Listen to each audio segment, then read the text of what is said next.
मेरे दोस्तों, group D के लिए एक नई खुशखबरी आई है जो आप लोग को बेहद दिनों से हर मुश्किल को पार करेंगे, राहें खुद बनाएंगे, एक नई कहानी लिखेंगे, नैया को दिखाएंगे। तो मेरे दोस्तों, ग्रुप डी के लिए एक नई खुशखबरी आई है जो आप लोग को बेहद दिनों से इंतजार था। अब वो क्या है सर? ऐसा क्या खुशी आ गया ग्रुप डी के लिए? तो मेरे भाई, अगर आप ग्रुप डी को तैयारी टारगेट में रखे हुए हैं तो आपके लिए एकदम बेहद होगा कि ये वीडियो आप लोग लास्ट तक जरूर देखिए।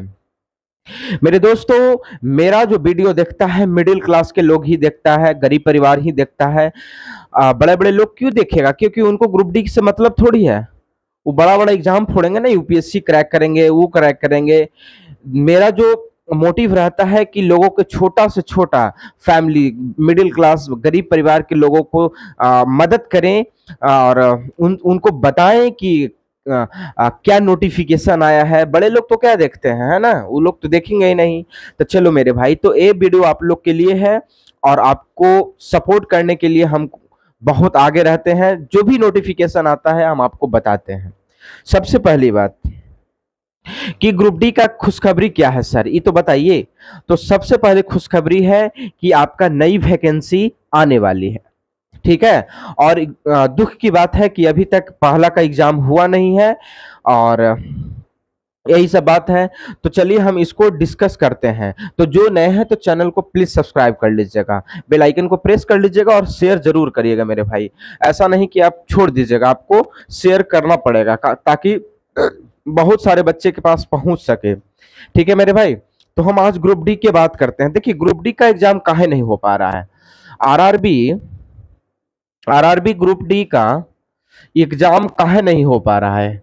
कौनो दिक्कत है? तो दिक्कत है कि इसमें केस लगा हुआ है। ठीक है मेरे भाई। केस जब तक क्लियर नहीं हो जाए तब आपका एग्जाम लेगा नहीं। अब ये केस कब तक होगा? तो 1 महीना का टाइम लिया है कैट ने, 1 महीना का टाइम लिया है। ठीक है, 1 मंथ का टाइम लिया है। तो देखिए, 1 मंथ के बाद यानी कि आपका एग्जाम अगर अक्टूबर में हुआ तो हुआ, हाँ अक्टूबर में अगर हुआ तो हुआ। आप लोग गुजारिश करिए कि भगवान से विनती करिए कि कम से कम अक्टूबर में ही आपका एग्जाम हो जाए। अगर आपका अक्टूबर में एग्जाम हो जाता है तो नई नई वैकेंसी, नई किरणें आपके सामने आ जाएगी। तो आप ज्यादा प्रार्थना करिए कि एग्जाम ग्रुप डी को अक्टूबर में हो जाना चाहिए, ठीक है। तो आप बोलिएगा कि सर पहला का एग्जाम नहीं हुआ है अभी, पहला का भी एग्जाम नहीं हुआ, आप बोल रहे हैं कि वैकेंसी आ जाएगी। तो हाँ हुआ है। एएलपी भी वैसा हुआ। देखिए, एएलपी का साइको भी नहीं हुआ और एक आ गया था आपका वैकेंसी, पैरामेडिकल का भी आ गया। ठीक है मेरे भाई। चलिए अब समझिए कि जो केस है वो किस लिए लगा हुआ है। तो इसमें लगा हुआ है कि भाई आईटीआई, अरे आईआईटी कहा लिख दिया, गलत मत समझना, आईटीआई है, आईआईटी नहीं। भाड़ में जाओ आईटीआई वाला। इतना बड़ा तू एग्जाम क्रैक नहीं किया है कि एकदम आईआईटी सोच रहा है। आईटीआई, आईटीआई और 10th वाला, इसके लिए केस लगा हुआ है कि किसके लिए ग्रुप डी का ज्यादा प्रेफरेंस दिया जाएगा, आईटीआई वाला कि 10th वाला। तो देख लीजिए, अभी आपको क्लियर तो नहीं हुआ है लेकिन क्लियर हो जाएगा। ठीक है मेरे भाई, आप लोग बस तैयारी करते रहिए। तैयारी जिसका रहेगा उसी का नौकरी होगा। आप एग्जाम के फेरा में मत रहिए, आईटीआई के फेरा में मत रहिए, 10th के फेरा में मत रहिए। देखिए, 10th वाला का भी ऑप्शन है, आईटीआई वाले को भी ऑप्शन है, ये नहीं कि ऑप्शन नहीं है। मान लिया जाए कि आईटीआई वाला आ जाए तो आईटीआई, हम देखिए आईटीआई आपको बताते हैं। जैसे आईटीआई, तो आईटीआई में आपका एएलपी है और टेक्नीशियन है। ठीक है, एएलपी है, टेक्नीशियन है। तो इसमें आप फोकस करो। मान लीजिए कि आईटीआई कर लिए हैं तो इसमें फोकस करो। अगर 10th लेवल है तो 10th लेवल में यानी कि आप 12th आप किए ही होंगे। ठीक है, 12th आप नहीं किए हैं, ठीक है। 12th तो करता ही है लोग, चलिए 12th किए हैं। ग्रेजुएशन अगर नहीं किए हैं, ठीक है, 12th का आप एनटीपीसी का एग्जाम दिए हैं, ठीक है। अगर एनटीपीसी का आप एग्जाम दिए हैं मेरे भाई तो आप लोग के लिए एकदम सुनहरा अवसर है कि CBT2 की तैयारी में आप लग जाओ। अगर आपका 65-67 प्लस आ रहा है, 65 से 67 प्लस आपका आ रहा है, तब आप NTPC का CBT2 के लिए तैयारी में लग जाओ मेरे भाई। समझ रहे हो? तो पढ़ते रहो, छोड़ना कुछ नहीं है। किसी के लिए वेट नहीं करना है कि मेरे भाई जब तक केस फैसला नहीं कर दे कि ऐसा होगा, तो हम जब तक की तैयारी स्टॉप रखेंगे, तैयारी को बरकरार नहीं रखेंगे। ऐसा कुछ नहीं करना है, आपको तैयारी करना है। तैयारी करते हुए भी अपना जो भी फेस करना है फेस करिएगा, जैसे कि कोर्ट का क्या फैसला है सब सुनते रहिए, बस तैयारी को साथ में लेके ही चलिएगा। ऐसा नहीं कि तैयारी को छोड़ दीजिएगा।